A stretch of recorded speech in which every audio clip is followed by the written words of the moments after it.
Xbox Expansion Pass recorded on Saturday, April 26th, 2025. I'm your host, Luke Lohr, the Insipid Ghost.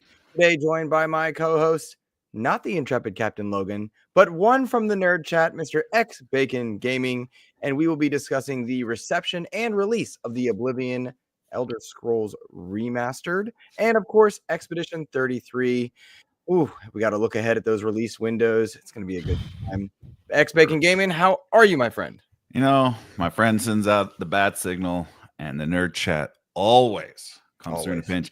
Got me on a weird day off, had a weird work week, so I have a Saturday off. And I usually try to join you guys when I have a Saturday off, but thanks for having me.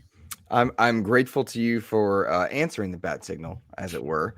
It is unlike Logan to not show or not contact, so I have to imagine either the alarm didn't go off or internet troubles. Either way, if he pops in, I'll be happy to see him because I love my boy. You, sir, from the nerd chat, you had a 5-day work week, which you were just devastated it's terrible. To have. I don't know how you guys do it. Yeah, it's crazy talk. I actually just finished listening to the nerd chat this morning. You guys are my VOD in the morning. And so on Saturdays, usually I catch the beginning of the show on Thursday, finish it up on Saturday. Same with X Talk. It's been a week, man. But before we start talking about it, we always do words of kindness. That's something we do on XEP pretty regularly. And I want you to postulate who your words of kindness might be because you're, on short notice. I want to thank the patrons of XEP, and that might sound a little bit, I don't know, self-serving in some ways, but we didn't do it last week. Sometimes when we're doing all of our fundraising stuff on YouTube, we neglect the patrons, and I want to make sure I give them a proper shout out because Clutch Kwando upgraded to tier 2 at patreon.com/Xbox Expansion Pass, and Aaron G upped to tier 3. And so I am absolutely grateful to them for doing that. Our patrons are like this steady thing I can rely on to help keep the podcast going because there's a lot of costs involved in running a podcast. And it's not so much fundraising for a trip. It's just that patronage rather is super helpful. So I want to thank every single one of our patrons from tiers 1 to 3. Thank you guys. We'll roll your names partway through the show. But Bacon, who made your gaming week better, my friend? I also want to send a shout out. My words of kindness also go to your community as well, your Discord. A large majority of the viewers and loyal viewers of our show have come from your show.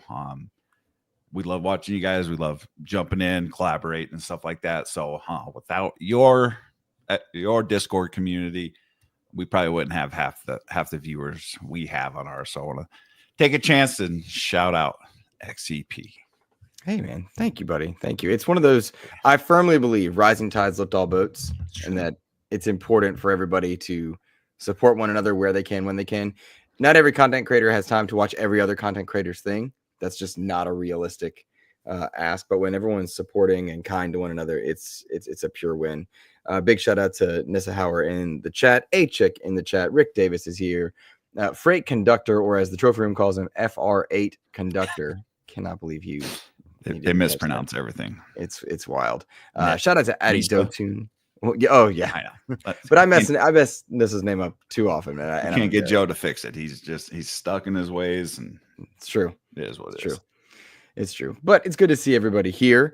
It has been a very wild week for a lot of reasons. The two most highest rated games of the year launched this week. One was a air quotes shadow drop in Elder Scrolls Oblivion for Remastered, and Elder Scrolls 4 Oblivion Remastered. I keep getting that mixed up. I sound like Joe. And then, of course, you've also got what is it? Oh, Clair Obscur Expedition 33 launching, and that is coming to huge critical acclaim. Let's talk Elder Scrolls first. Talk Elder Scrolls first. This one's been long awaited. People have been wanting this for a decade plus at this point. But this shadow drop launched on April 22nd. Bethesda shared on socials just yesterday that it had already hit 4 million players, concurrent players on Steam. Last I saw was well over 300,000. It's probably higher at this point. Absolutely wild. Early reviews are coming in. PC Gamer to 93 out of 100, Gaming Bolt 90, Xbox Era 9 out of 10, GameSpot 8 out of 10, Metacritic somewhere around 88, OpenCritic 85. A lot of outlets still playing this one, although I know IGN had it for weeks, so I was surprised they didn't have it ready to go. nonetheless, sounds like a big win for Microsoft and the Elder Scrolls community. I looking at the charts right now as it sits this very second. There's 172,000 in game right now. Peak is 190. I'd have to imagine it's going to pass the peak today. And then it's just it's refreshing to see a game that deserves this treatment get this treatment. I have no previous experience with Oblivion, but I've seen the memes. I've heard it. The Bethesda jank. And so I have roughly 6 hours into it. I put it down because I wanted to play Clair Obscur. I will pick it right back up when I'm done with Clair Obscur. But what I've seen, what I felt, what I've enjoyed so far, it's a Bethesda game through and through. It's got that jank. It's got all those issues. But I think that's what puts the charm in the game. I think that's what. So I'm kind of glad they did this method instead of completely fixing everything else and doing a full-on remake. Yeah, the combat's a little jank. Yeah, but I think that is actually what adds to this experience. And being a first-time player of it all, I'm actually thoroughly enjoying my time. There's frustrations, of course, but it's actually quite good. I am super stoked to check it out myself. One of my favorite things this week since it has released has been watching the clips that people have posted where they have essentially shown like they kept some of the jank intentionally, like some of the voiceover lines where people were doing double and triple takes. That's really fun. And I think longtime fans are going to get to grin ear to ear on that one. And the game is so massive. There's a good chance people miss that stuff anyway. And that's a fun thing also. Yeah, it's wild when you think about it. I think the original install size on, its first release was like 7 gigs, and this one's 120. It's huge. But you can see the Unreal Engine 5. It looks phenomenal. The game absolutely looks phenomenal. The lighting's incredible. Of course, I play on PC, so I'm able to completely max everything out. But apparently, they nerfed that version on Game Pass recently and removed any upscaling, which I'm sure is just a mistake. But it's definitely worth your time. It's if you're a fan at all of anything Bethesda or any RPG related stuff, you most likely will enjoy Oblivion. Agreed. Right. I'm going to put this conversation a quick pin in this one real quick. I want to shout out 2 things. First, Chipotle Bear Jose Martinez dropping in with a $9.99 super chat saying, "Let's get this money train started. I want to see Luke in the full Fallout jumpsuit, XEP to SGF." That, of course, brings us to 60% of our goal to put me in a Fallout jumpsuit, which I got to be blunt with you. I don't want to do. I really don't want to do that. I am not excited by that prospect. I'll feel like it's so out of place, but so it goes. Thank you for the $10 super chat. I really appreciate you, my friend. That's 60% to our goal there. You're going, bud. Yeah, I know. Road to SGF, we're currently 85% funded when I last checked it. So that's a thing, which is pretty darn cool. Oh, Freight Conductor dropping in with a $10. Also, bring on the jumpsuit. That'll bring me to 65, which I'll work on that overlay in just a moment. You guys are too generous, and I'm grateful to you guys. Thank you. Really are helping us in a lot of ways.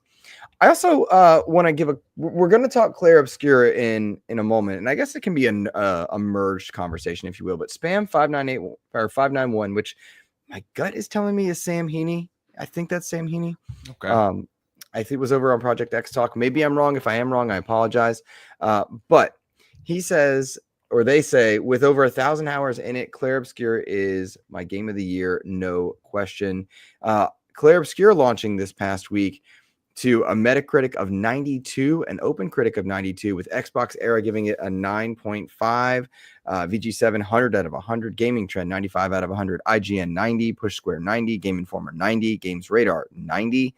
Clair Obscur announced on their socials that they hit 500,000 sold in one day, which for an indie team, absolutely incredible. Also, both of these games launching into Game Pass, hard to argue the quality of these games. It's just incredible to see.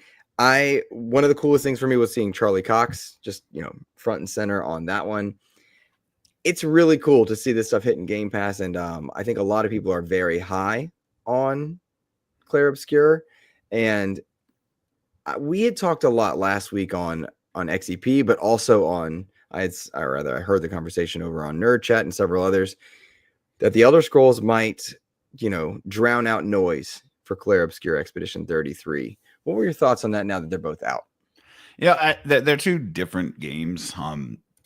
Like I said earlier, you either love Bethesda or you don't. So those guys that have the feels, the olds, the guys that have been in gaming for a super long time, we're going to gravitate to Oblivion first. I've been gaming since the early 80s.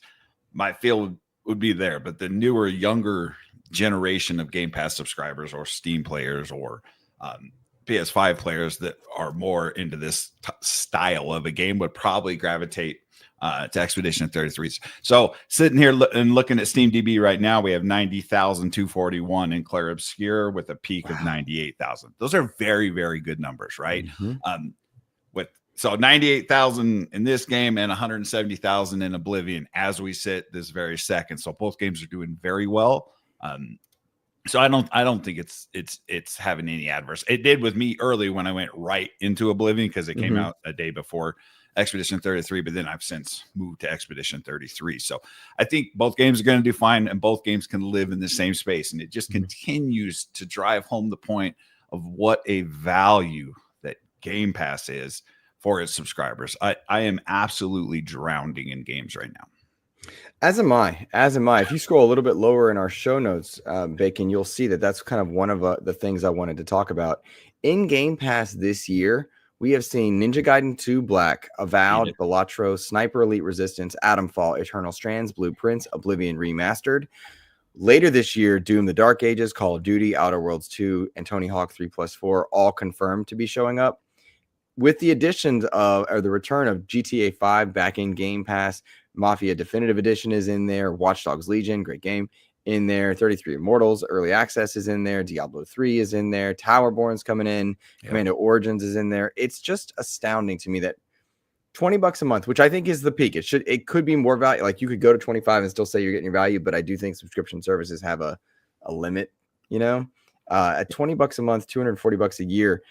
Even if you played 4 of these, you're covered. It is wild to me that in 1 week, to loop this back to our previous thought, Clair Obscur and Oblivion Remastered is here, showcasing and just pouring value.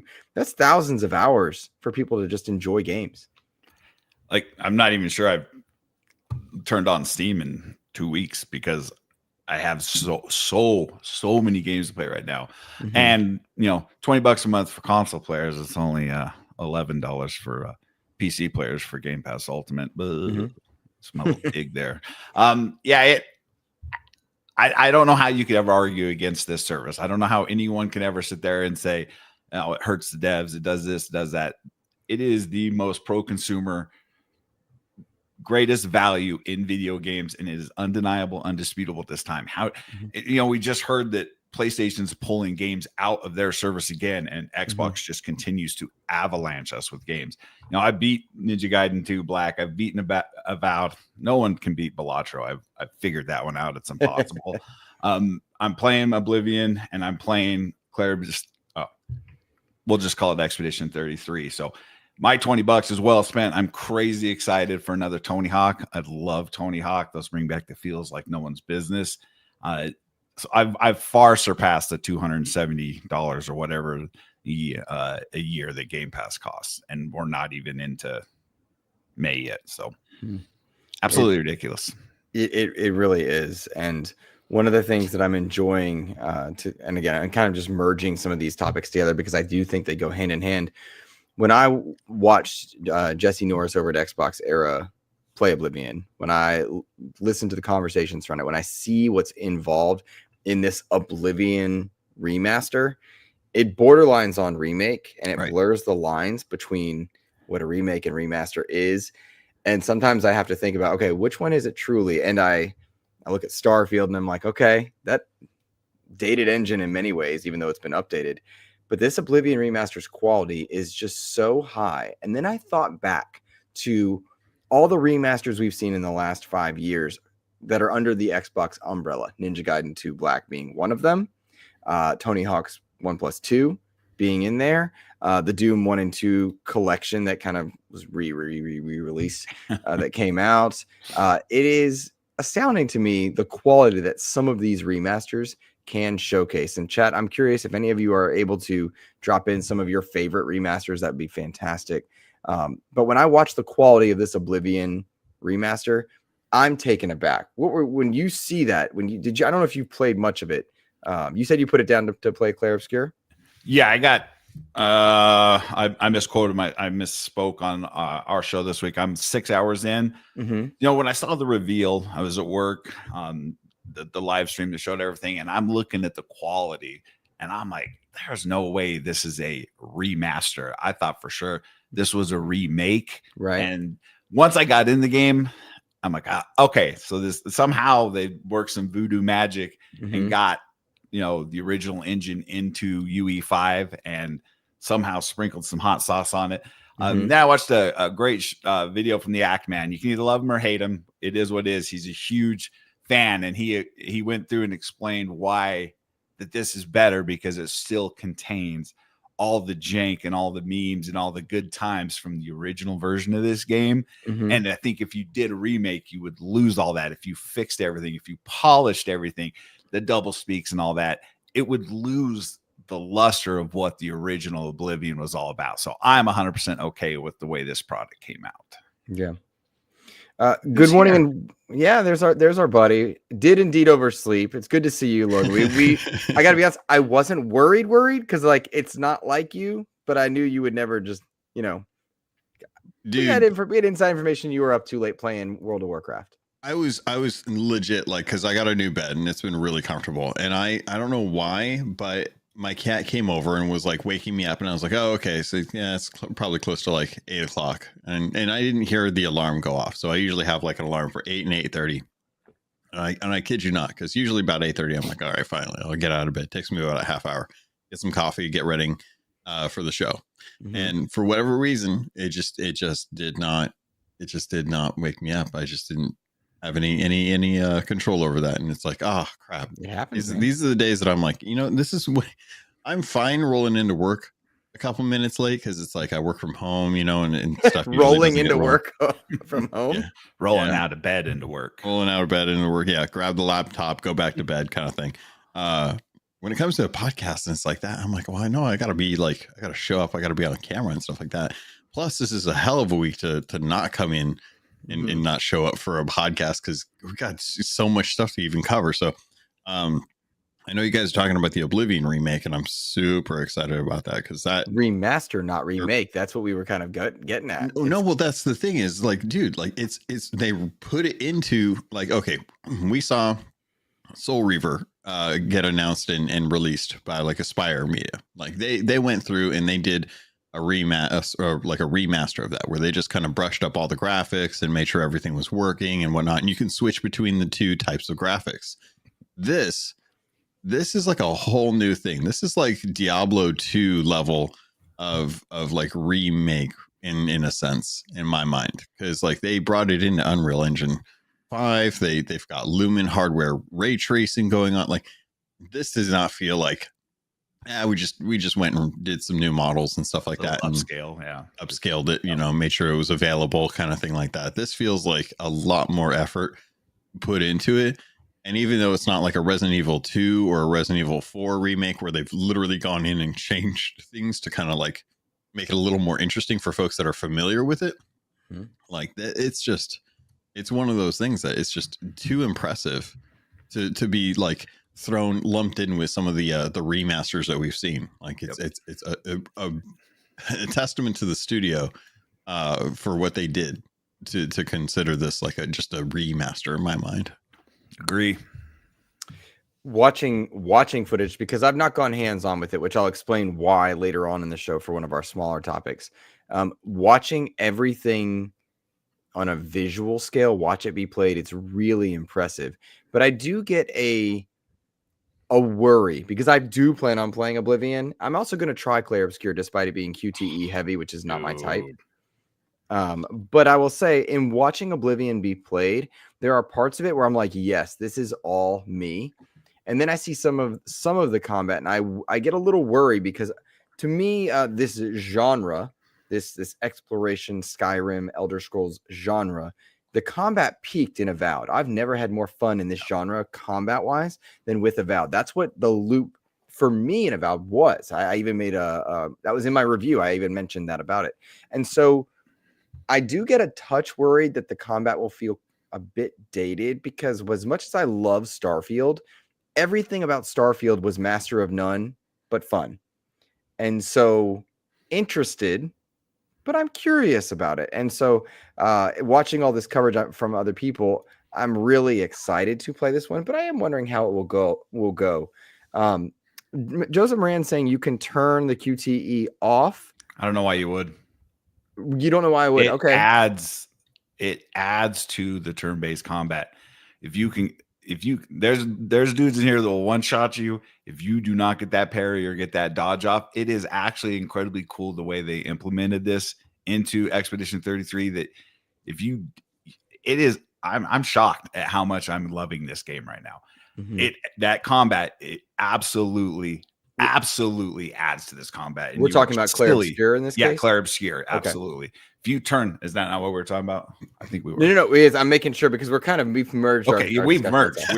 We're like in the Matrix right now. But I am talking about Clair Obscur. If you do not play the game that it comes to you in package, and you're not trying to get those parries, because your counter on a parry is a massive shot. I mean, it's like a 400 hit point shot if you get it timed correctly, and it is so good. I don't think I've seen this mechanic in a turn-based game before. It very well could be out there. I'm not a huge turn-based guy, but I absolutely love this game. Logan, which one are you planning to play first? Honestly, I kind of jumped into Oblivion first. Did you? Just because I did the preview for Clair Obscur, so I know it's good. And I know it's a blast. And I'm gonna tell you right now, leave the QTE on, otherwise you're gonna get bored. And interesting. Okay. It's a lot. It's not like there is an element where you have to hit it at the right time when you're attacking, but it's not like something that's punishing. You still attack. You don't fail anything. It's just the difference between adding a little bit of extra damage into it. So it just may take a little bit longer if you're not good with the QTE, but the accessibility options are in there for things. It's just, I think that because you and I aren't too much into the turn-based aspect of these games, this is one of those ones where when I played through it, I was like, okay, this is really cool. There's only like maybe one character that I think is a little more complex than the rest of them. Most of them are pretty straightforward. They do an attack. You have a button. You can hit it within the time window. It doesn't necessarily have to be like exactly on time, but you'd have like a decent amount of time to hit the button. And one of those things is like that character is just a little more complex because it shifts stance based on what you do. And that can be like, okay, well, do I need them to be in this stance, or how do I get them into that stance and stuff like that? And there's a kind of a debuff system that's built in. It's like, okay, well, once you debuff this character or this enemy, then all the other ones that do specific types of attacks in that kind of category will do extra damage. But it's not like you don't have to keep track of any of that stuff. You can generally let go of most of that kind of like in-depth strategy and still do really well and still have a lot of fun. So I would say that of all of the JRPGs I think I've ever played or tried out in my life, this is one of those ones that I will say is friendly and action based as you can get outside of maybe Final Fantasy VII Remake. Because it's like that was one where I felt like, okay, well, this is a lot more action. I actually enjoy this because it feels like I'm doing more action-based stuff as opposed to just sitting around waiting. And dude, the parry dodge system is amazing. There are so many times during the preview where I should have just died. I should have failed this fight, but for whatever reason, I just kept nailing the dodges and nailing the parries, and that afforded me the times where, instead of taking like a fight ending hit, I was able to actually heal up and put a little bit of damage in. And I was like, I should have been dead by all rights. Like I should have had to try and redo this fight like 2 or 3 times. But the dodge parry system is should be standard now in like all turn-based games, because there's no way that is going to be something that I'm not going to be looking for if I'm going to be jumping into any other JRPG. It's too invaluable as someone who's bored with trying to like make sure that I heal all the people in my party and keep them topped off while also doing damage and stuff like that. And the best part is it's not a gimmick. You have to time these parries correct. If you're too early, you're taking that damage. I mean, they could have just made it a gimmick, and you could have just held the button or mashed it and never had a challenging batch of combat. But you have to be dead on with these parries or these dodges. So like I said, I'm completely sold. The setting of this game, the music is absolute fire in this game. The opening song when you start the prologue is just like, that it was incredible. So the music is amazing. Yes, it is absolutely worth anyone's time, and your barrier of entry is really low because we're all Game Pass subscribers. So play it. I think the barrier for entry is now time, not anything but that at this point. So I know, just based on the coverage and the words that you guys are saying to me, I'm going to try this game. And my understanding is that a kind of a streamlined run is going to be 30 hours, maybe a full complete run around 40. To me, that's very digestible for this type of game. Yeah. After coming 90 hours off of Assassin's Creed, in which I enjoyed 85 to 88 of those hours, I don't want to do another one of those. You know, that's not a thing I want. Quick thank you to Nisa Hauer for the super sticker right there, looking good. I appreciate you. Thank you so much. We do appreciate you for that one. Goodness, I don't want to wear that stupid jumpsuit. Oh man, it'll be iconic, bro. Once we hit this jumpsuit thing, maybe it will be, but I just once we hit this jumpsuit thing, Logan and I have Beanboozled. I opened just to smell it. That's a $50 per bean thing. There is no way. Like, that is the worst smell. I almost threw up right away. So no. Oh God. I'll probably be a lot cheaper. I'm sure I can probably. I'm probably going to be a lot cheaper than the 50. I'll probably be like the 10. And you can be the 10. I'm the no. If I'm wearing a jumpsuit, you can be a cheap Beanboozle. Have you smelled it yet? Because no, not yet. Yeah. That's why you're saying that. Oh, okay. It was I've got them right here. Like, once we get to 200, we'll switch over to the next thingy. But like, no, it was awful. Oh my goodness, no. Let's see here. OFG. What? Oh my. Well, first of all, that's disrespectful and awesome at the same time. Shout out to A-Chick. $100 super chat. Dinner at SGF on me, guys, and a heart emoji. Thank you, A-Chick. Thank you very much, Jen. That is beyond generous. Thank you very, very much for that. That does get us to our goal where I have to buy a freaking jumpsuit. And now Logan and I will have a candlelight dinner together. In the jumpsuit. Crocs, no. Jumpsuits, no. Pit Boys. Let's go. Absolutely no. At dinner, at a steakhouse. Oh my God. Dressed in the jumpsuit. I love Hey, Phil, thanks for the invite to dinner. Do you mind if I bring my Vault Boy? You good? Take me serious, media. I am here in a jumpsuit. All right, well, now I got to do some basic maths here. Nothing says influencer like being paid to wear. I expect live streams of this event. I will tune in. I will be making shorts for sure. I've almost done making Logan's spooky short. For sure, like, that is a thing that I need to do later today. By the way, I'm going to be doing some more Resident Evil 7 and some more Dead Space after my episode for Keelhauled, because Keelhauled is going to be recording 1 p.m. Pacific, 4 p.m. Eastern. Once that's done, I'm going to be jumping on stream to do some more Resident Evil 7. So if you guys want to see me hate life some more and scream at the monitor, I will be trying to do some more of that. In that case, I'm going to hold off publishing just so that if you've got more moments, because I've got Freight Conductor was nice enough to clip some stuff. Shout out to Freight Conductor. He's clipped some of your moments. You sent me a moment. Yeah. And I'll make like a master thingy of it. Okay. Yeah. I don't know how to do this Beanboozle per bean. All right, and then I gotta do some basic maths here. I think we're at 90%. I'm just gonna go with 90. All right. So I'm just talking to myself as I work through because I want to make sure I showcase all the stuff we're doing properly. Yeah.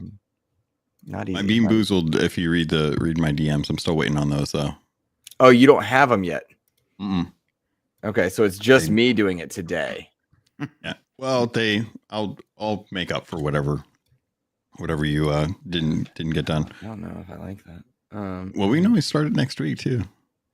I wasn't expecting A-Check to come in and buy you a vault suit one go. That's true.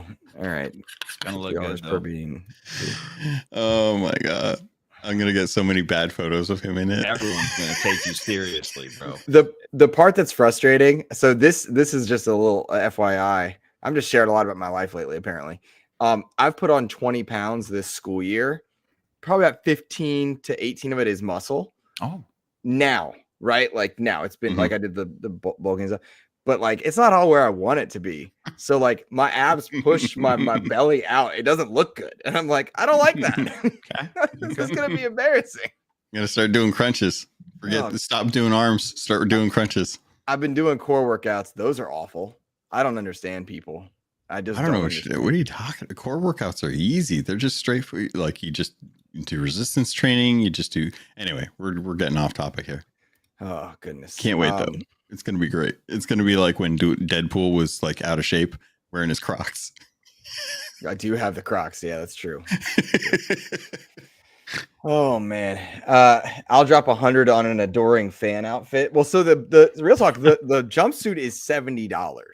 I'll go ahead and order that now, but that's not a cheap jumpsuit. Just for y'all, so y'all know, I'm happy to do it, but like, you gotta wear it. I'm not happy to do it. I'm doing it because you guys are an amazing community, and I want to honor you guys. All right, back to Oblivion, Clair Obscur, Game Pass. Logan, I think right when you were coming in, we were just looking at all the things that are releasing in Game Pass. If you scroll a bit, you'll see it. When you look at all of those releases from Ninja Gaiden all the way through to Doom: The Dark Ages, any of those stick out that you're like, I'm absolutely playing or have played? Yeah, no, I definitely want to give GTA 5 an honest opportunity. I own like 2 copies of it. I've never actually played the campaign or anything like that. And that's one that's like, okay, well, if it's on Game Pass, I have no real reason to. It's like the 4th or 5th time it's been on Game Pass at this point. But GTA 5 is one of those ones that is as we're kind of going into GTA 6 territory. I haven't played a GTA since Vice City. So it's been a hot minute, and I know that they're kind of like, it's generally like one of the biggest games that's paid for. So I'm definitely going to be jumping into that at some point. Diablo 3 coming is kind of weird, but also good because I actually really liked Diablo 3. I think Diablo 3 is like one of the different types of Diablos that Blizzard ever made that is still good, just not Diablo 4, not Diablo 2 kind of Diablo. So that one, it's a lot more action. It's a lot faster paced.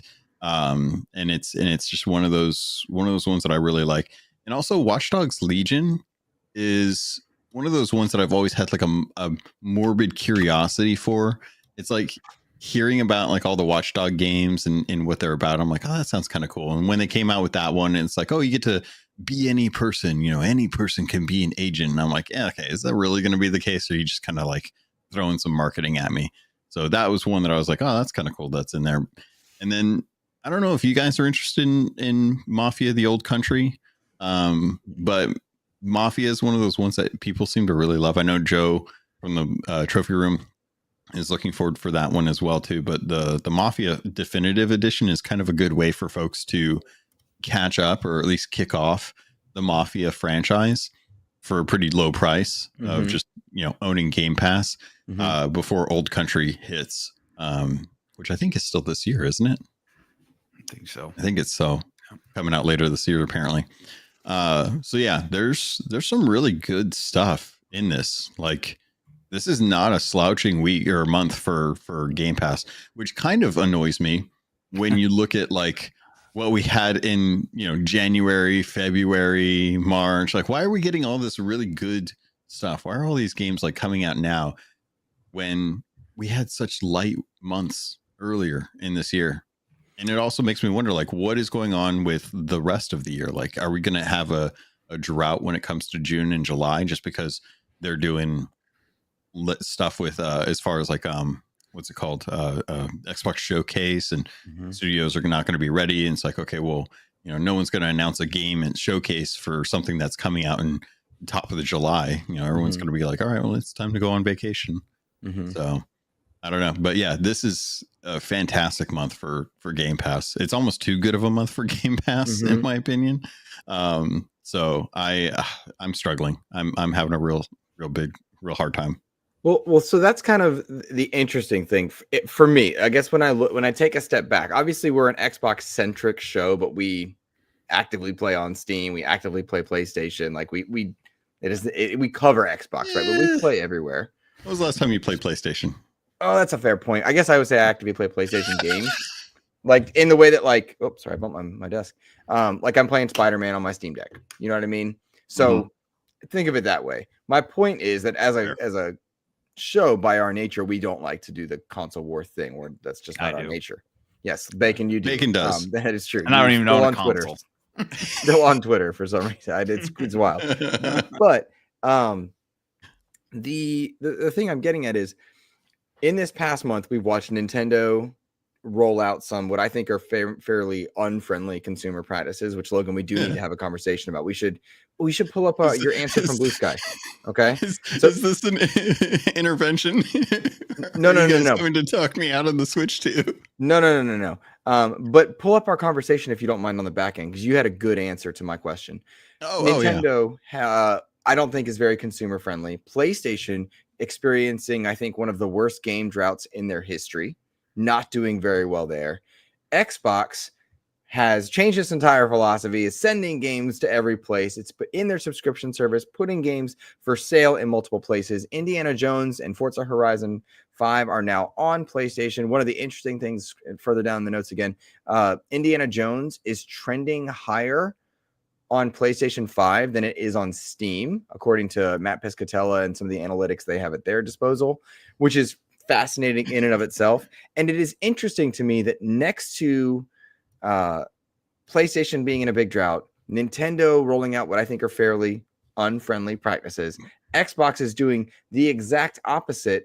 And I don't know that they get quite the same coverage per se.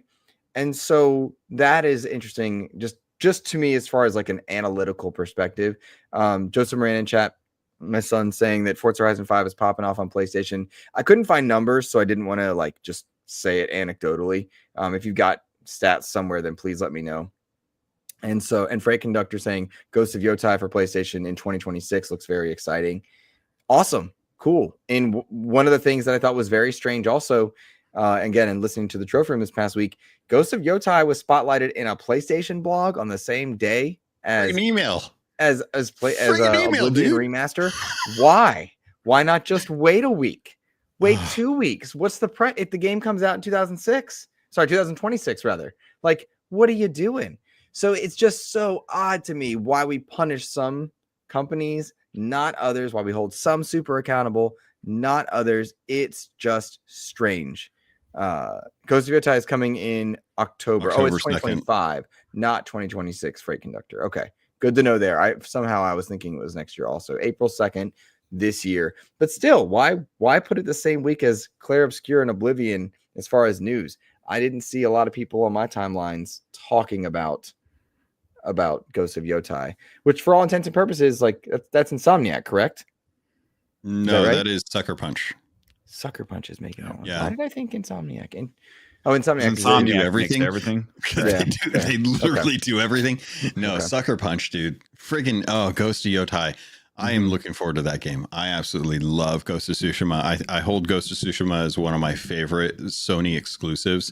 Great. The fact that they did the disservice of putting it just shows to me that they don't care about Sucker Punch, because Sucker Punch genuinely made one of the best games on the PS4 generation, and they knew it because they kept the price high for a long time. Like, they kept knocking down the cost of Horizon Zero Dawn. They kept knocking down the cost of God of War every time, Spider-Man kept getting drops and stuff like that. Ghost of Tsushima stayed at full price for 2 years before they finally started to actually drop price.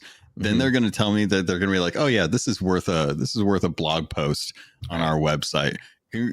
Look forward to Ghost of Yotai Collector's Edition coming out October 2nd. What? So dumb. Yeah, they don't understand where their IP is when it doesn't come out of Santa Monica Studios or Insomniac. They just don't respect it. But yeah, it's been a weird week, dude. It's been weird to see the whole Switch thing because I did order a Switch too and a Pro controller. And it was crazy. It reminded me of when we were trying to get Xbox Series X's and PS5s. Like I genuinely didn't even try for a PS5 the first year because I was like, there's no way. I just don't even, I'm not even going to get one. So I'm not even going to bother. But when the Switch 2s went up for pre-order, not even to buy them, just pre-order. It was like, man, reminded me of the Xbox Series X. Had a bunch of websites open, had a bunch of tabs for each one.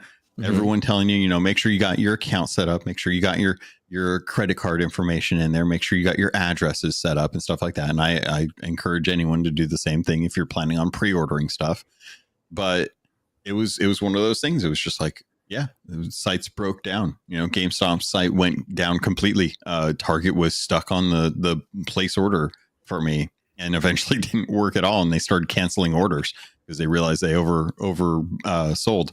And then Walmart, 2 minutes before the time that they were supposed to go live at like 8:58, I refreshed and it was like, all right, you're in line. I'm like, I'm not going to touch a thing.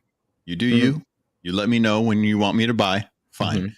Then they gave you like 10 minutes when you did get out of line to hurry up and buy it. And I'm like, I'm clicking real fast, like I played a couple point and click games just to be, make sure I had my finger warmed up prior, little Diablo 4 before, just to make sure I can click that button real quick.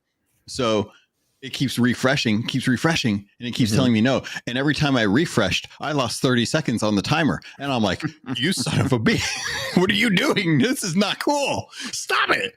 So it took me like, quote unquote, 3 minutes to buy this thing, when in actuality, it was probably like 45 seconds to finally get it to like click through and place the order. Best Buy. Oh my God. They got me. I got in line. They're like, hey, we're going to get you in line. Don't worry about it. We're going to let you know. As soon as I got in line, they're like, we just want to make sure you're a human being. Can you prove you're a human being? We're going to send you a code. You give us the code. We'll let you in. No time frame. I'm like, okay, yeah, sure. Go ahead. Send me the code. I put in the code, go into the store, and they're like, all right, would you like this? And I'm like, You're not rushing me out the door. And they're like, no. You whatever you want. You want to buy Amiibo? You can add Amiibo. That's fine. Go ahead. I'm like, okay, cool. So I got two pre-orders. I'm holding on to my Walmart pre-order because I know a lot of people did try to actually get the Mario Kart bundle and didn't actually get it. I want to make sure that, if somebody in I know like desperately needs to have this thing and they can't wait. Right. And I've got that one on hold because I want to make sure that folks get it, because it's like, I played a lot of Diablo 4. I was clicking. It was like a madman. And then Walmart's like, hey, can you press and hold? And I'm like, press and hold. And they're like, yeah, press and hold. And I'm like, this is not accessible. This is imagine trying to be someone who can't hold a button. Oh, geez, here he goes. And they're all like, whatever. Yeah, dude. I mean, granted, this is Nintendo, who don't know what accessibility is. They think accessibility is you being able to take off the Joy-Con. They think that's accessible. That's not. They don't understand the term disabled. So, oh man. But yeah. So yeah, I've got two on hold. I've got my Pro controller. I'm hoping that Best Buy, because I called the Best Buy and I was like, hey, I'm one of those 40-year-old nerds who would really, really like to know if you guys are going to be doing a midnight launch of Switch 2. Are you going to be doing a Switch 2 launch at midnight? And they're like, yes. And I'm like, that's all. And I just, now, let me, not counting the double element of ordering 2, how much did you spend? It was like $537. I don't know. California has tax.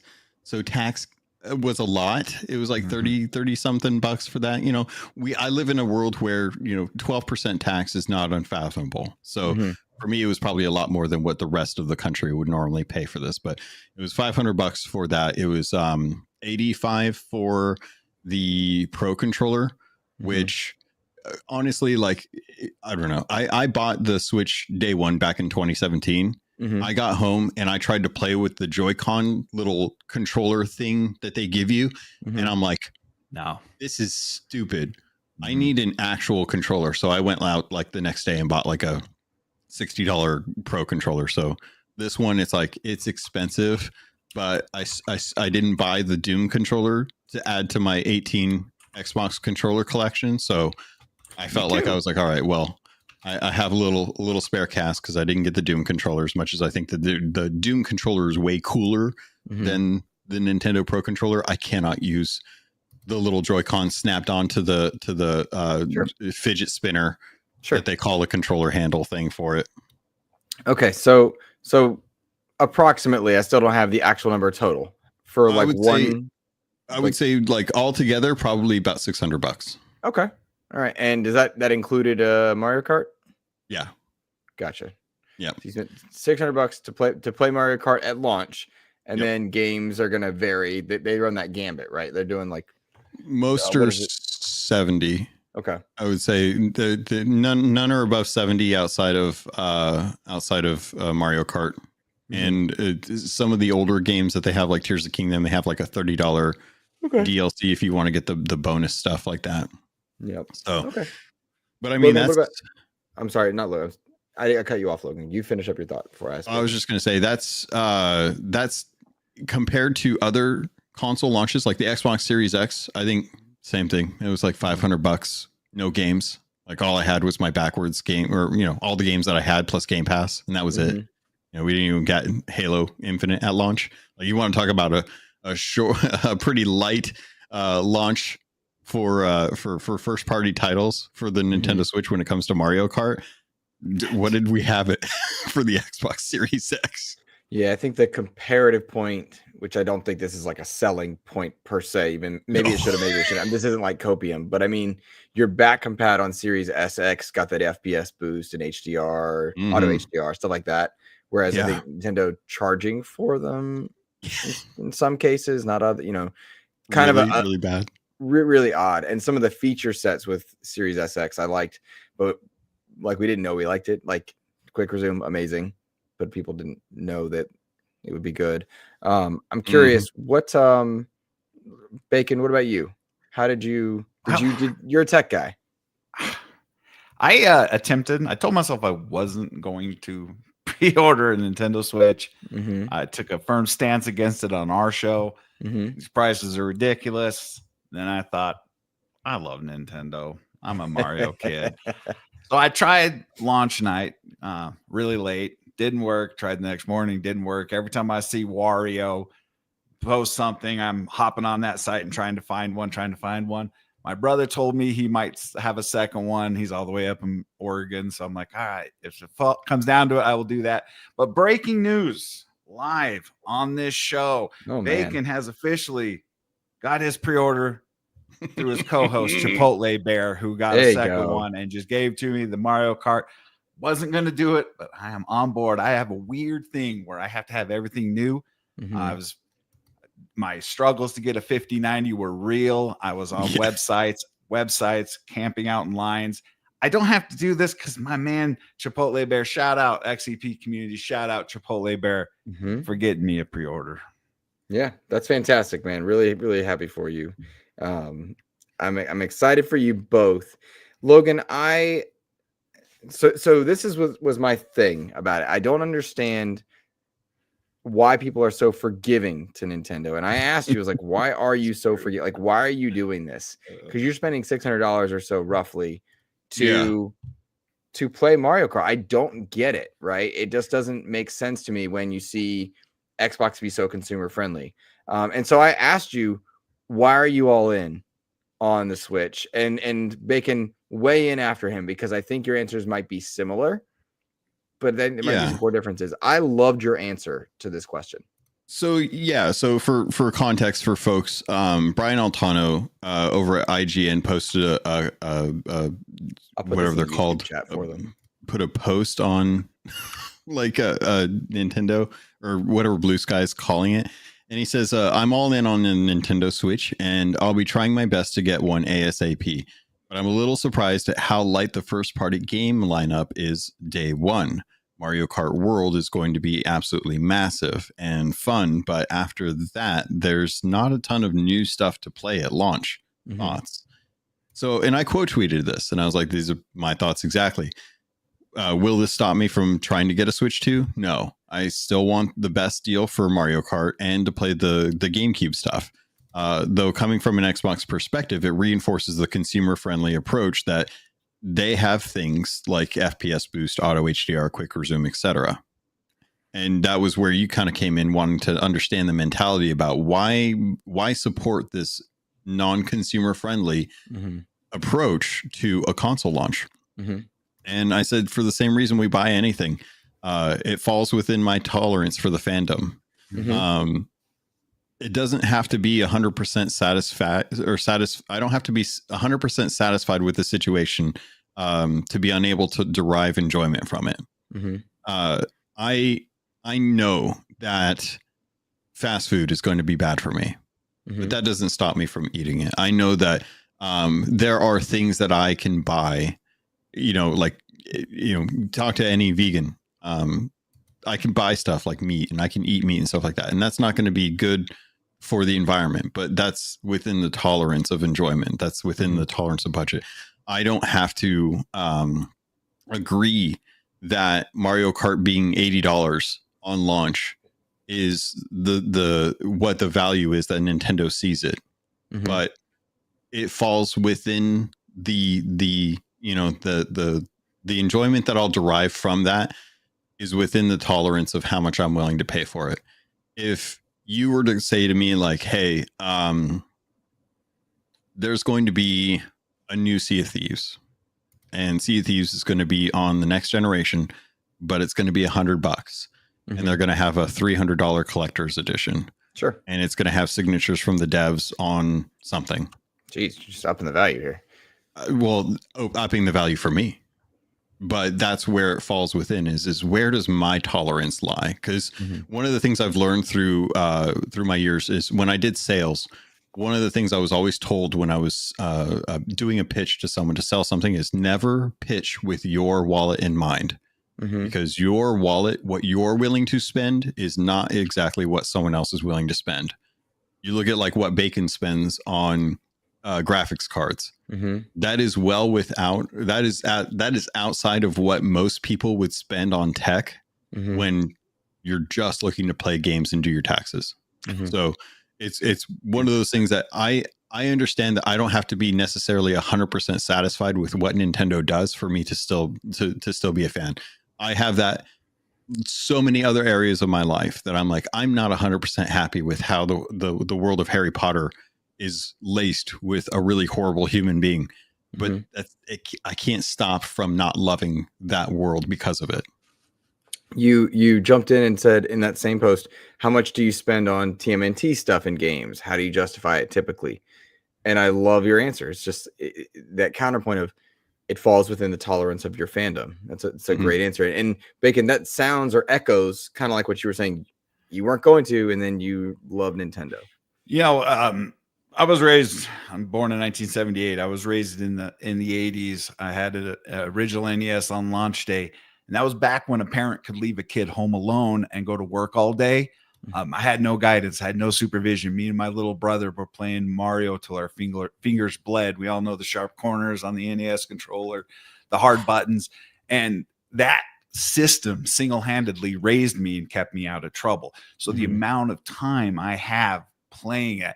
And the bad thing is I'm going to spend $500 on something where I'm going to play most of the back catalog in the online service. I'm going to play the Marios again. I do it every time. I've purchased 2 other Switches in my life, played the crap out of the old catalog, and then sold the Switch. And I'm probably going to do it again. Not a lot of Nintendo first party does much for me. I don't like cartoony games, but it's the classic stuff. And I'm going to buy the Marios, and I'm apparently buying the Mario Kart bundle, so I'm going to be playing some Mario Kart. But me and my brother have so much history with this, and my brother's a super Switch fan, and he plays on PC as well. But it's the feels for the early 80s or mid 80s or whenever it was it came out. But it was so it started the foundation, the building blocks of me playing video games right now, and me buying 5090s. For me, a 5090 is worth it for me because I want the best of the best. I'm never going to tell anyone to go out and do that. I'm never going to tell anyone to go buy a Switch for $500. Mm-hmm. If you can afford it, I think Logan's answer was dead on. It beats that threshold of what I'm willing to pay for the nostalgia and the feels of something that was very important to me as a child. I love the answer because I think I was just, maybe hostile is not the right word, but I definitely have a jaded cynicism when I look at Nintendo and how they treat their fans. No, they hate us. They hate us. It's 100% earned. Okay, they hate us. That's nice to hear. You're not wrong. They 100% are one of the most consumer hostile companies ever.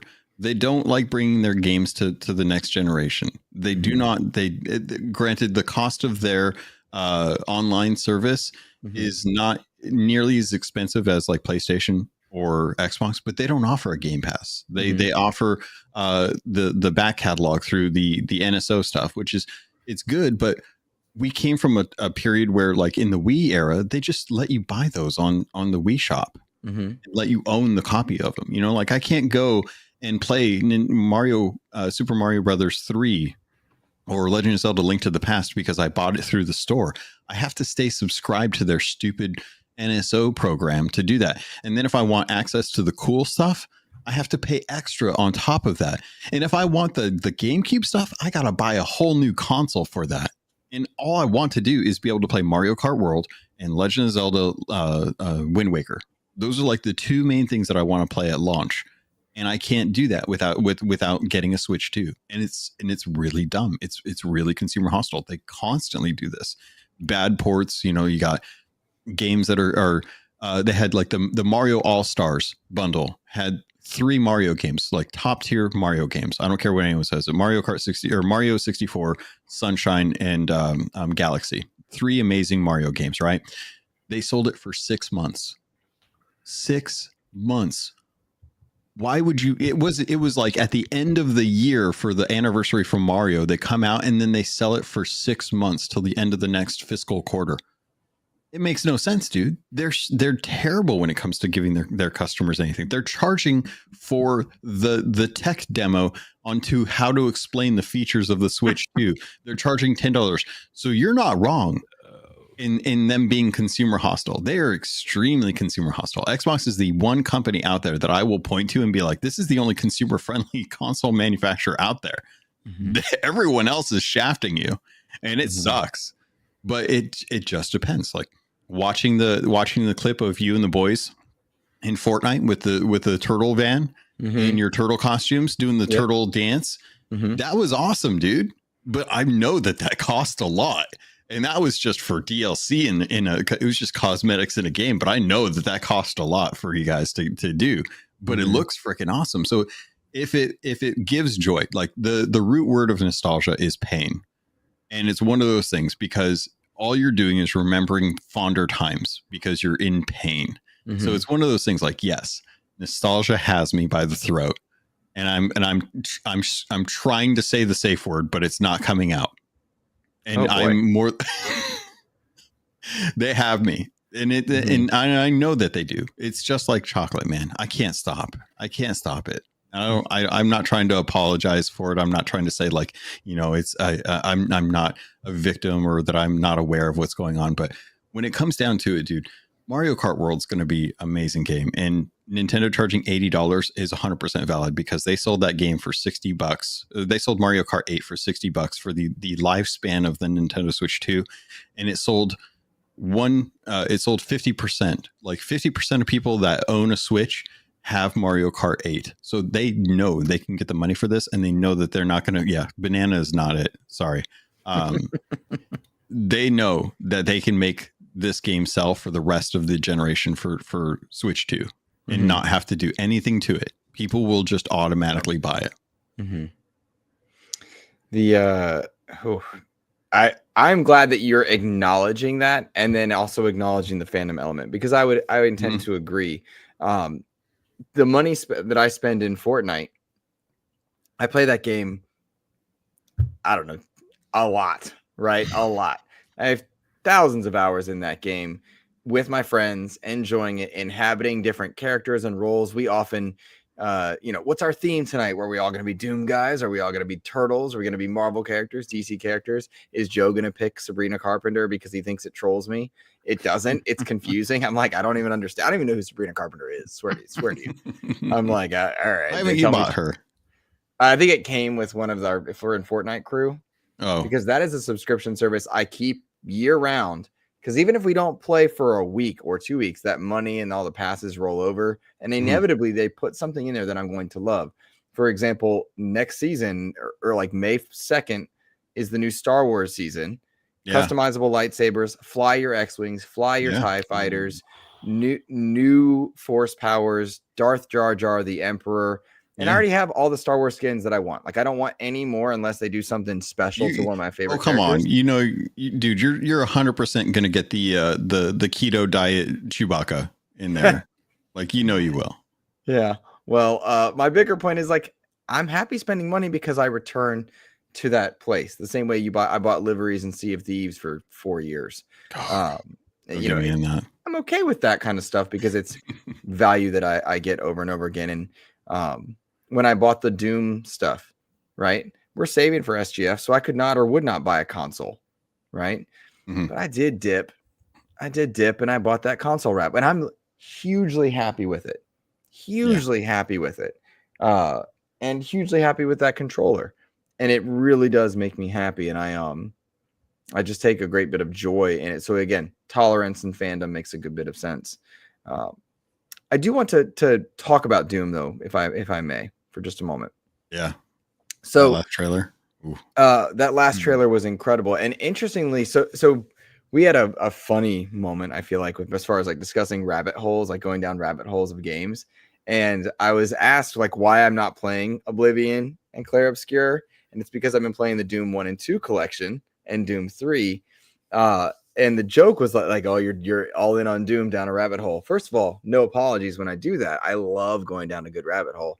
But no, I've been playing essentially these things to prep for interviews that I'm working on. And I've got one of them tomorrow with Zazer Acheron, who crafted the Legacy of Rust campaign in the Doom 1 and 2 collection, which I'm really excited about because that came out last year and brought a whole new campaign in Doom 2, which was fantastic and really well done. And kind of researching that, piggybacking it with some of the Doom the Dark Ages coverage that we've had. 21,000 people watched the Doom rap short that I put up, 25,000 the Doom John Romero interview, which I'm incredibly proud of.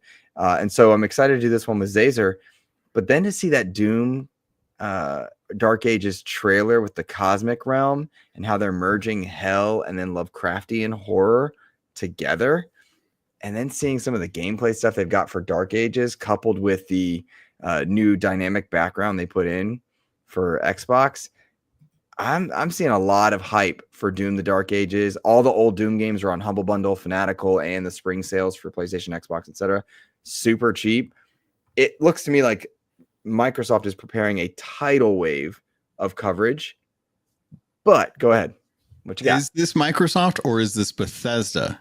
Because I was having this debate in chat in one of our group DMs with Daddy Diwali over Die Hard MAGA fan.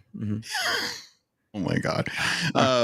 Over at the nerd chat. And because this was one of those things where I was saying, and shout out to Eric in there as well, too. Game Positive. We were kind of saying, like, I feel like Bethesda knows how to market games. I feel like Bethesda comes out like they got Nathan Drake and Indiana Jones back together after they had a falling out for an advertisement for Indiana Jones. You got two of the biggest voice actors with Nolan North and Troy Baker coming together for an advertisement about playing the Indiana Jones type character in 2 different franchises for PlayStation's release of Indiana Jones. And I'm like, dude, that is huge. Those guys are not cheap to be able to just bring them on set and actually have them like meet and talk with each other and stuff like that. I feel like Bethesda knows how to market stuff, dude. Look at the Starfield rollout that they did for that game. All the promotional stuff. They hired Adam from Mythbusters and his crew to replicate like one of the main Starfield ship in like a 3D printed model. Like they built it so that they could have it for the actual. Just it was like a whole little mini series that they hired them to produce.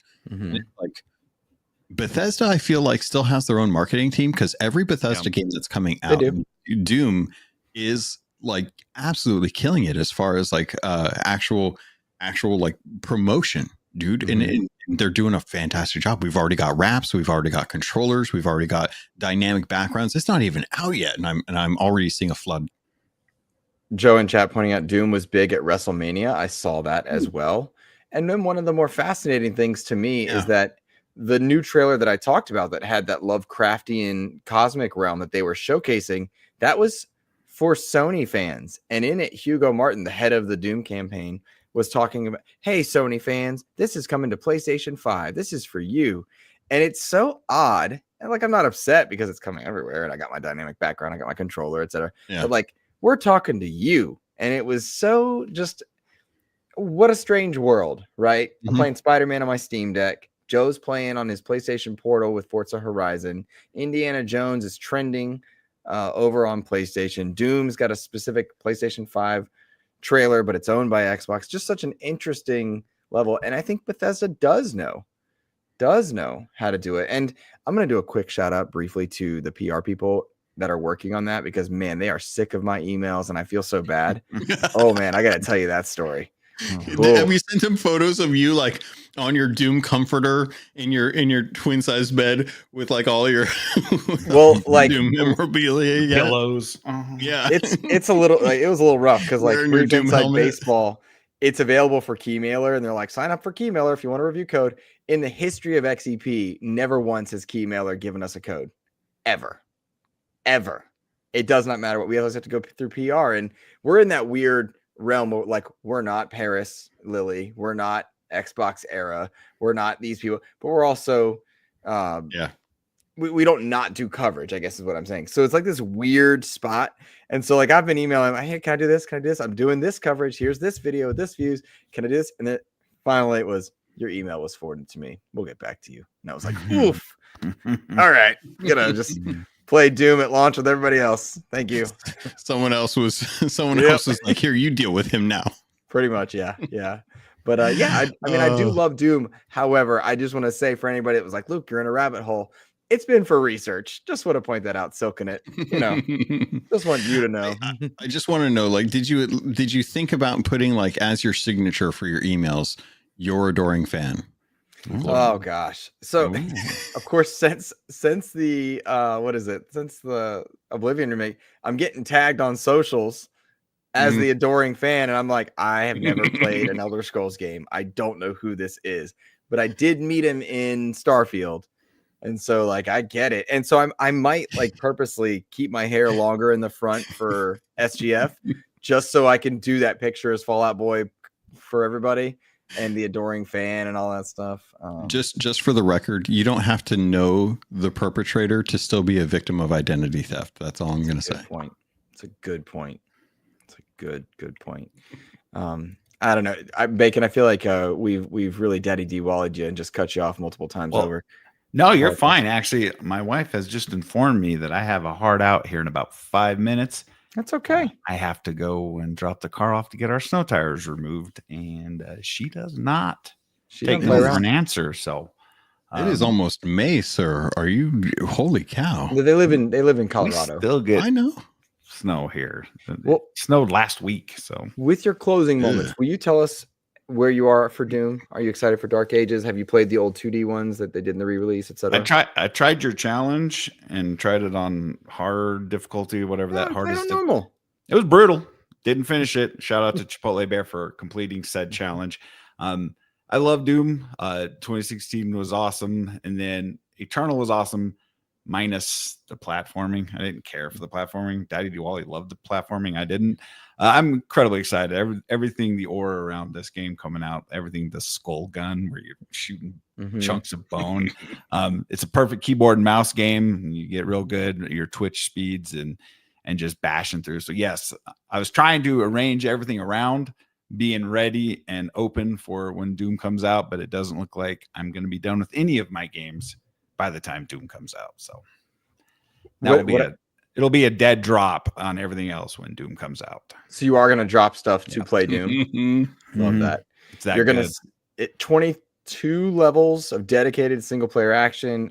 The goal was single player first person shooter and story heavy were kind of like the two main goals. And what I'm getting from all the coverage that I'm seeing from the people that got to play it early, if Doom 2016 you were a soldier and Doom Eternal you were like a fighter jet, here you're more like a tank. Right. And they each fundamentally play differently. And what I really appreciate about this new era of Doom is that 2016 was incredible. But then when you played Eternal, it wasn't better or worse, but it was different. The formula was changed. Anyone that's played the two feels the difference. And it looks like Doom the Dark Ages is going to be another example of that. Very high quality, very well done. Still Doom, but fundamentally different in play. The parry system, the mechanics, the ball and chain gun that you reload looks really cool. And I think that's dope to see a modern reinvention of an old school franchise and then still get to have access to that old version of it with the collections that I'm mentioning, because I talked about Sigil in last episodes and stuff. So it is really neat to see. It is really neat to see. Hey, Daddy Diwali in chat, you said you're going to fill in for Bacon. I can send you a link if you would like to. Yeah, I will send you that one. Please raise your hand before speaking. I will ask. Dan, Bacon, while Dan is prepping, if he is indeed serious, then would you mind letting people know where they can find you on socials and talk about the nerd chat briefly? Yeah, I'm on Twitter still, unfortunately, at xBaconGamnx and all your gaming platforms at xBaconGamnx. I want to give a quick shout out to a member of our community, Freight Conductor, who gifted us a copy of Oblivion, which we will be giving away on next week's show. Just ask you to be a subscriber and comment on the short that's going to be coming out about that. Nothing crazy. So shout out to Freight Conductor. You are a true gentleman in the community. Every Thursday night, 7:30 Mountain Time, we do the nerd chat. We just hang out, get yelled at by Daddy Diwali and talk about food. And then I make hot takes that end up into shorts.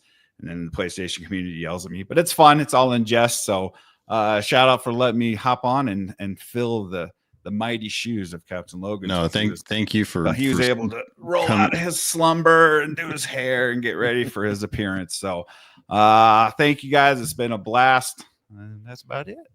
All right, my friend. Have a fantastic day, Bacon. Thank you again. You're a lifesaver. Absolutely, and we appreciate gentlemen. Thank you. We love XEP. Bye, Bacon. Bye-bye. I don't know if Dan was serious, but I did indeed send him that link if he's interested. That'll be fun. But yeah, dude, Doom looks so good. I saw that trailer and I was like, I don't need to see anything else from this. Like, I'm sold.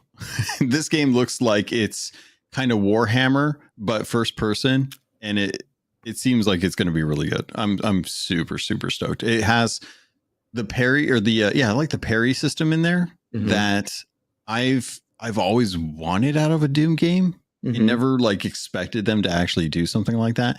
Because I'm 100% like I haven't ever played Returnal, but Returnal outside of the roguelike elements has always interested me as like you can just, you have to dodge the bullets. You have to, avoid the combat and you get rewarded for that.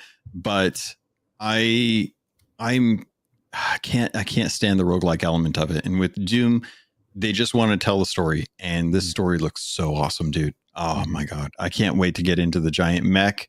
I can't wait to get my dragon. I'm going to be waiting, like patiently waiting for every green little projectile that I can reflect back and then just run up and smash in the face with a giant morning star. Like, it's just, yeah, it's so good. And I'm so surprised they got a dynamic background out before the game even released. It's beautiful too. It's so good. It's one where it's like, you know, I've got my Megalodon and my Cyberpunk as like my two favorite ones. My Sea of Thieves and Cyberpunk are like my two ones that I switch between from time to time. Doom's going to be added to that list because it looks so good, dude. Oh, can't wait. I really agree with you. I was shocked by it, and I don't want to beat this dead horse because I was media dark on Doom.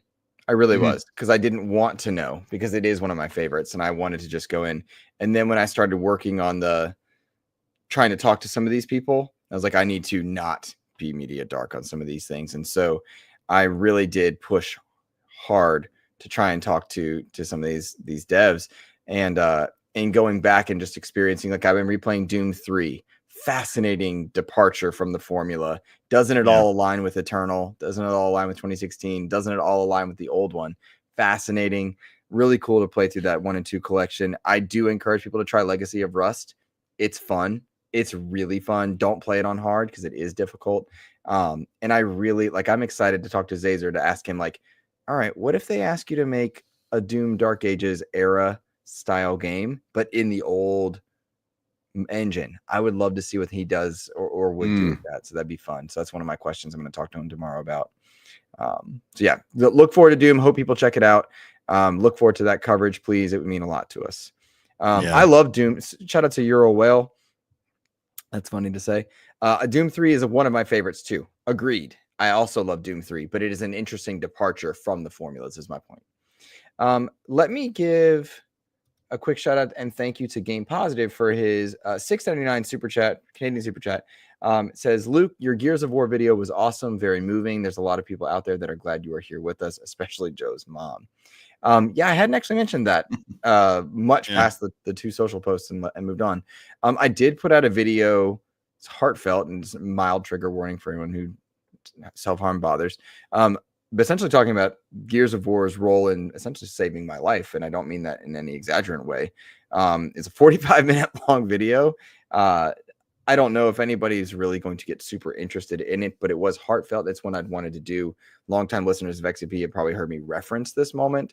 So I shared a bit about it, and I hope that it helps anybody that feels the need to talk about or express feelings of dealing with anxiety, depression, self-harm, and the role of video games in helping us through that. It's there, particularly as men. I feel like we don't talk about mental health enough.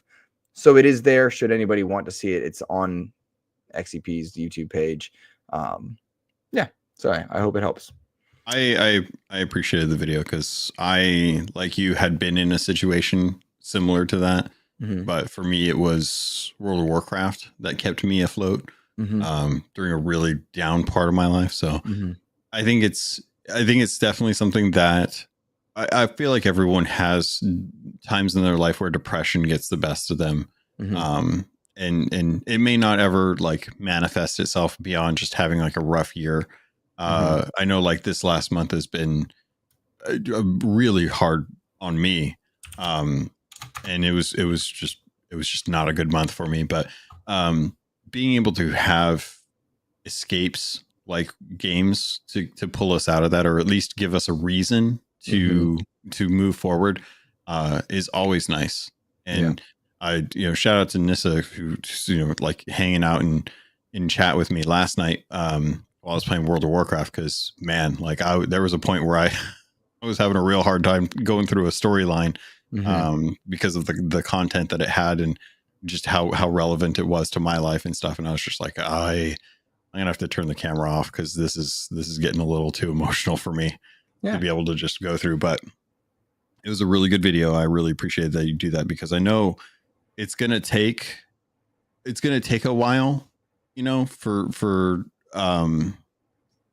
when you're gone, you're gonna be able to have that on, hopefully YouTube will still be around by the time Joe grows up, and if he needs to see, like a good video of you, he'll have like the years and years of podcasts, but he'll have that special moment where you talked about your mental health to kind of remind him of what his dad was like. And even that his dad was like infallible times like that.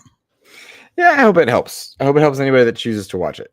So, but I understand, it's a heavy topic and it was 45 minutes long and we're a low Z-list podcast. So I didn't want to like make a huge deal, but I wanted people that had heard me talk about it, get to see it. I did tell my mom not to watch it. That was the thing I did say. That was a weird conversation. All right, back on track here. Freight Conductor, $10 super chat says Doom 3 needs the Dead Space treatment. I agree, actually. And replaying through it, I just got to Site 2, and in replaying elements, you can see. First of all, it's one of my favorite games of all time. I love Doom 3 because I love the horror vibe. And that's my favorite part about Gears of War 1, the horror element of it. But it could use it. And it's really interesting for me to be in this kind of like prep work time where I'm playing all the other Dooms. There are so few enemies on screen, and it's a monster closet simulator. You open a door, a demon's going to pop up in front of you and behind you, and that's it. And then once one's gone, another one comes on, another one. And they do it like that. Whereas in the old school Dooms, they'll flood enemies at you. And they still have the closet, the monsters pop out of the closet element. Yes. But it is different. It is fundamentally different. That's interesting. Yeah, it is interesting. The lighting plays a big part. And if you play the the BFG editions or the ones that are included in a lot of the collections, the flashlight can be on whilst you're aiming. And that is not how the game was originally designed, but so many people complained. And it's an interesting element. The darkness plays such a big role in this game that it's almost cheating to have your flashlight on, which is interesting also because that's the nature of how it was designed. That's but so wild. It really is. It's just so different from Doom. I'm coming and such. There's so having played because of the community promoting this and stuff, having played Dead Space now for a little bit, the style of gameplay that is I'm genuinely like holding up my gun 90% of the time so that I can have the flashlight as I'm going around.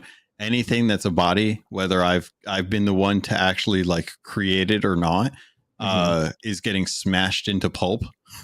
Like, I don't even care. It could have been like a person on the Ishimura that was like killed by one of the mutants or creatures and stuff like that. I am still shooting its face off, and I am still stomping it because it's like, no, you could come back at any point in time.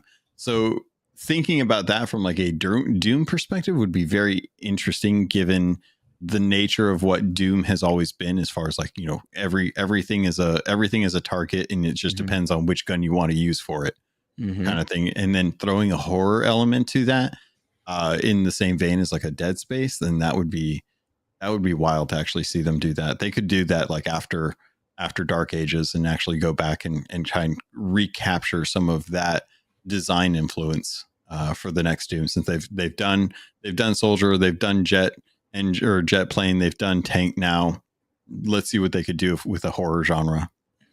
You should pay attention to XEP in the next 3 weeks. Cough, cough, hint, hint. I think you will enjoy it. Let's see. $10 super chat from James Suddy. That's our boy. He says, Luke, Joe, and Kevin helped me through the darkest part of my life. Logan joyed towards the end, then got a transplant. Can't wait for many more years of gaming together. That is incredibly kind of you. I wish I'd read that before I read it out loud. But yeah, I mean, that is very powerful and appreciated. One, thank you for the super chat. But two, yeah, we would every night while Suddy was on the transplant list, we all logged on at the same time while he was on the machine for his dialysis, and we played video games. And sometimes Suddy's hands went numb, and that was his excuse for not killing anybody when we played Fortnite. You guys rushed ahead. He was like looting something or doing something. You guys weren't paying attention to where he was at, and then by the time he got over there, it was too late.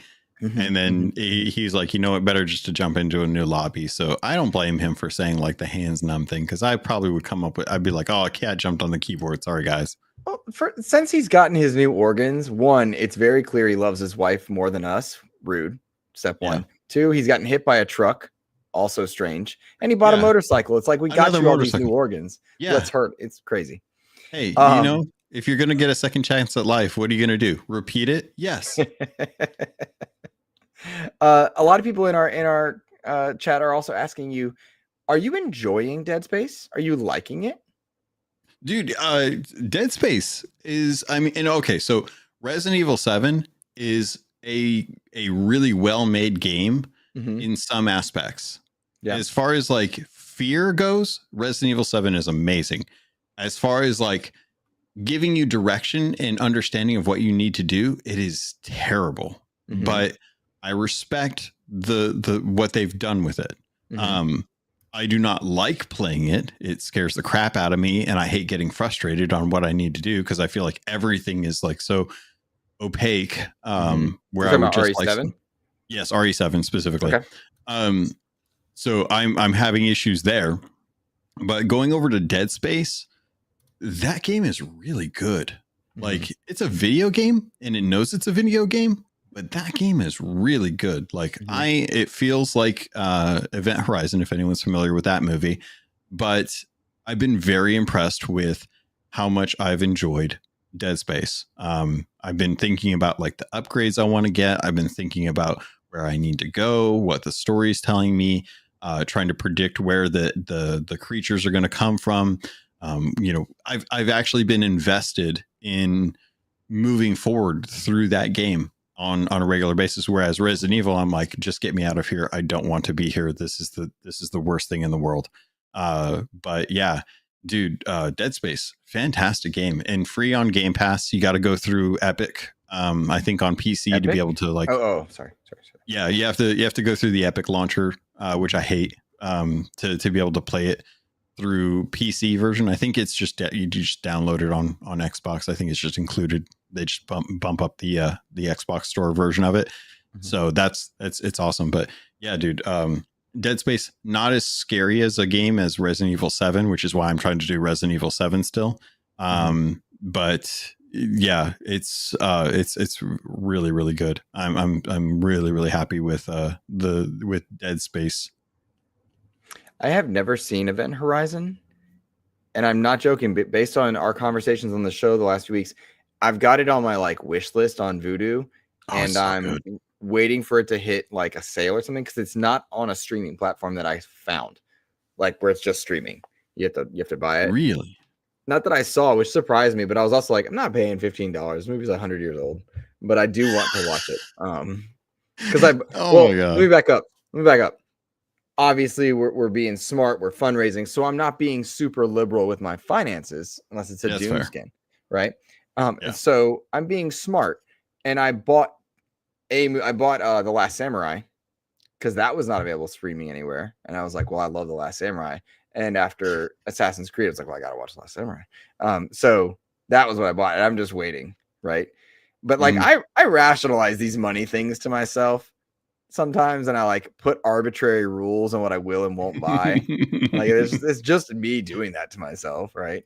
Why shouldn't I have a Switch 2?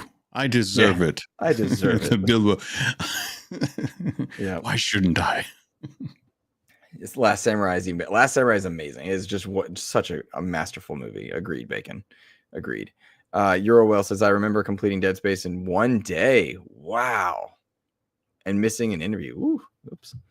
All right, let's see here. I'm gonna make sure we don't have questions for the show that we missed. You can get a 7-day free trial to Paramount Plus and watch Event Horizon.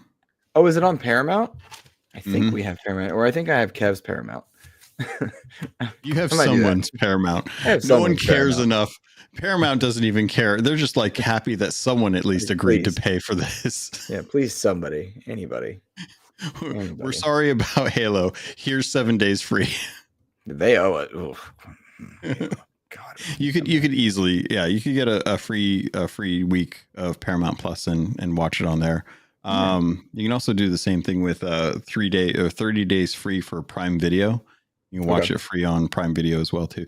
Just dude, anytime there's a movie, I swear, man, go to justwatch.com. They're so good about like telling you where you can watch stuff for free, where you can rent it, where you can pay for it. And it's like, I trust them.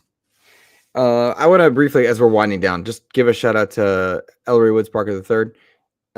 They're a member of our Discord, and they've been putting up their impressions for our Discord members of Marathon. Yeah. And enjoying the alpha overall. I don't want to go into their notes without their permission, but like I did just read through it and put it some for you to read. Looks like they're enjoying it tremendously overall. which is exciting to see because I'm not excited about Marathon at all. That's not even a big thing. Like I just know. Mhm. And it's nice to see people that are, and I'm hoping I change my mind. You know what I mean? I think, well, I know that the shooting in it is really good. It is very much a drop in with your buddies. I think the problem is that as far as I know, it's still only 3 people per team, which is harder because I know like it's usually 4 for the group. But it's one of those things where if you don't like doing quests on a regular basis in like Call of Duty Warzone or in Fortnite, then this is going to be less interesting because there's an intent to get in and get out without dying. So if you die, you lose everything. You have to start from scratch, which that is a barrier to entry for folks that don't like roguelike aspects of games. So, but I mean, I'm pretty sure that you enjoyed DMZ, didn't you? When you were playing Call of Duty? Really did. Yeah. So that is basically what Marathon is. It's a really good shooter from, the people that know how to make shooters, and it's just DMZ. It just looks weird. That's all. It's just a weird skin on DMZ on a much smaller map, but you're going to have NPCs. You're going to have other players. You're going to have abilities like smoke grenades. You're going to have abilities or like different weapons that you'll feel comfortable with, and you'll be able to extract with them. You'll have to bring in, like key cards and stuff to be able to get access to areas on like your next trip and stuff. But you can always extract whenever you want. But if you like DMZ, you shouldn't have any issue with Marathon outside of just pure aesthetics because the gameplay is solid. Okay, fair enough. Yeah, the aesthetics are not for me at this point. Yeah, but I'm glad to change my mind.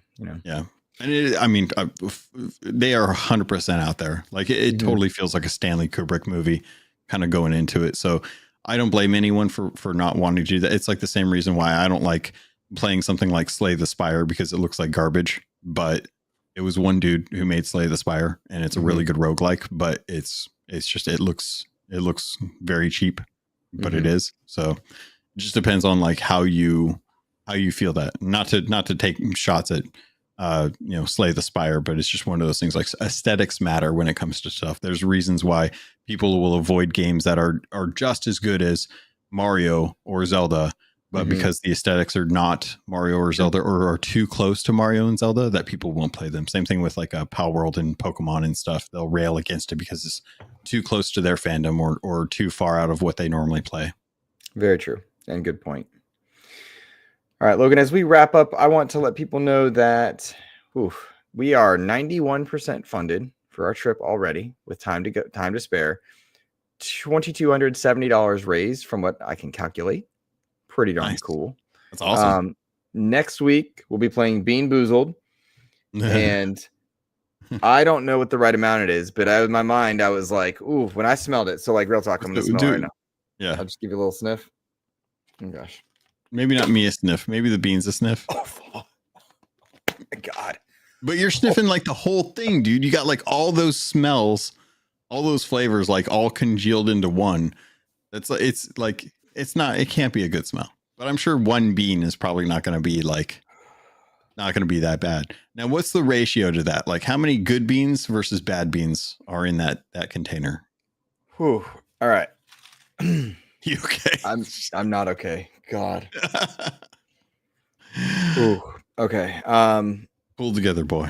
So it gives you like a little list on the back, right? So we got 25. Something like that. Yeah. Let me use the box because I got a box version also because I didn't realize what I was buying. Let me see the flavors. Let me see the back. All right. So what do we got? 5 and 4. So 20 flavors on that one. Yeah, it's the same brand thing, right? Yeah. Burnt rubber, licorice, stink bug, toasted marshmallow, wet dog, top banana, dead fish, strawberry banana smoothie, stinky socks, tutti frutti, old bandage, pomegranate, cappuccino, liver and onions, berry blue, toothpaste, barf, peach, booger, and juicy pear. All right, I counted 9 different flavors out of 20 that I would be okay with. So I feel like it's like a 55-45 split on good versus bad. So Look, you're man. definitely going to get a bad more than you're going to get a good. Which I love, like, the Crocs was fun. The pizza was fun. I'm not excited about this outfit. Like, I'm just not. We're getting closer, man. It's going to get more painful. Oh my God. Like, that was like that smell. Like, because we've been talking externally for anyone that just wants to know. The show's pretty much wrapped, guys. Consider this your after show. We've been talking like offline, like what's the right amount to not gouge a community, but also like eat these beans kind of thing. Mm-hmm. After smelling it, because I was like $5 a bean, $10 a bean. No. Oh my gosh.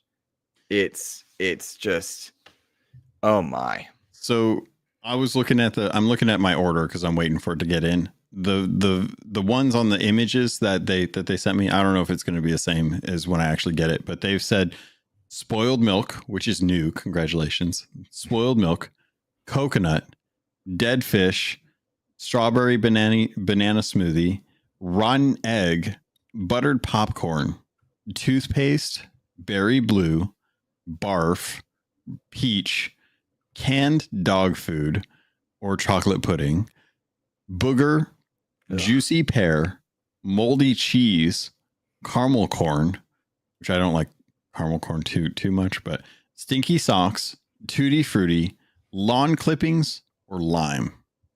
Those are what I'm looking forward to having to try and do. And they do that thing where the colors are the same, but there's a good one and a bad one. Mm-hmm. So you don't quite know like if it's a good one or a bad one when you get it. Yeah, I when you smell it, like I'm starting to the point where I'm like, I don't know, man. I don't know if I can do this. Like I'm having, like, I'm getting the, like, you know, I don't know. I just don't have a good answer for you. Nonetheless, when it arrives for you, will you put it on socials and just like let people know that it's arrived? Because I'm just curious, but man, oh man, I don't know what the right amount per is, and I don't know what I can actually do without like losing it. So I will when I get mine in, I'll probably do a poll in the Discord. I'll probably pick 2 of the same color, and I'll have. I was just gonna reach in and grab. No, I know. This is completely separate from like the Discord thing, but just for fun, for the sake of the Discord, when I get them in, I think they're supposed to do in tomorrow. I'll take a photo of 2 that are of each color and hope that they're opposites.